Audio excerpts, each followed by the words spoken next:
Hey, y'all, I want to talk to you a little bit today about the emotional toll of violence prevention.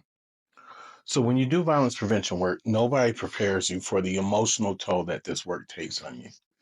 You hear the importance of the mission, saving lives, reducing violence, but nobody ever talks about what it really costs you: the stress, the criticism, losing clients.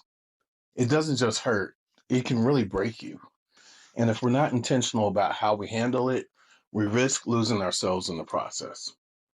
So there's a few things I want to talk about. And the first is the weight that we carry doing this work. So let's start with the reality of it. First, the clients that we work with are oftentimes difficult. You're often dealing with people who really don't want your help or don't trust you. They're stuck in survival mode. And sometimes it feels like no matter what you do, you're hitting the wall and fighting an uphill battle. Now, even more frustrating than that, I don't know if frustrating is the right word, but I could say without a shadow of a doubt, the hardest part about doing this work is when you lose a client.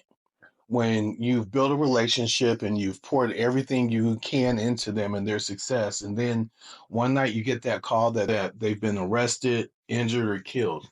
It's devastating every single time. And grief is real. Grief is real. And it's something that a lot of people don't talk about when they enter this work.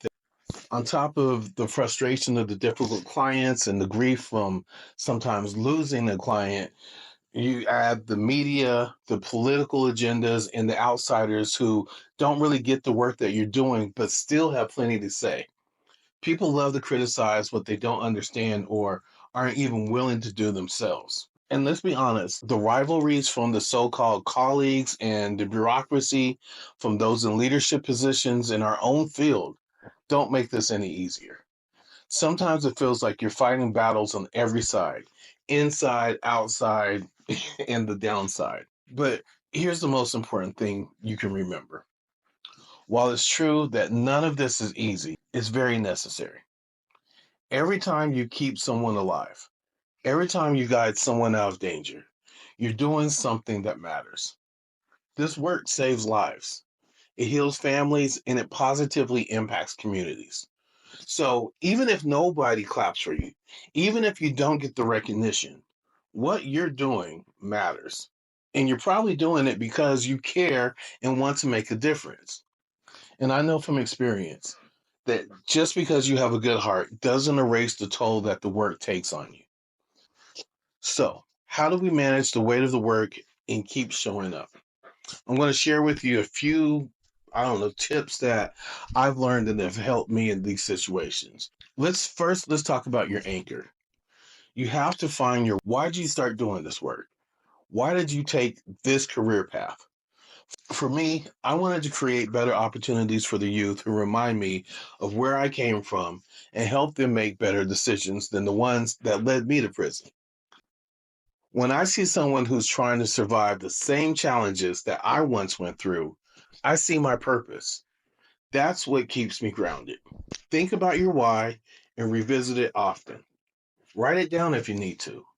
When everything feels like it's falling apart, your why is the thing that you hold on to. The next tip is lean on your people.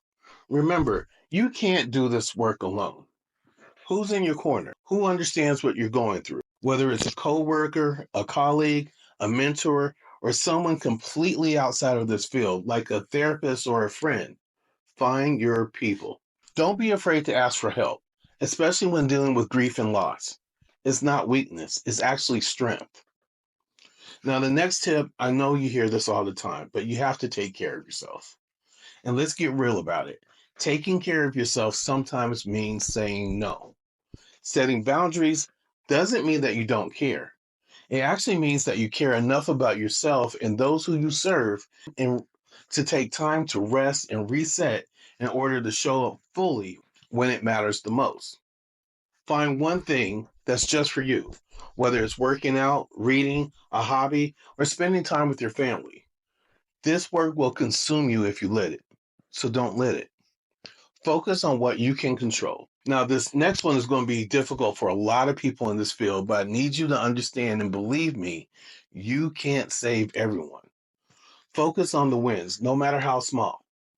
Did you help a client make a safer choice today? That's a win. Did someone trust you enough to open up a little bit? That's a win too. Remember, you're planting seeds, and you might not always see them grow, but you still have to plant them. Next, let's zoom out for a minute. Violence prevention isn't just about saving lives, it's about changing systems. And systems don't change overnight. The work you're doing is a part of something bigger. Every conversation and every intervention and every life saved is a step towards a safer community. When it feels overwhelming, remind yourself that you're not just in this for the now, you're in it for the future. This work isn't for the faint of heart, but you already know that. The emotional toll is real, but so is the impact. Take care of yourself, lean on your people, and remember your why.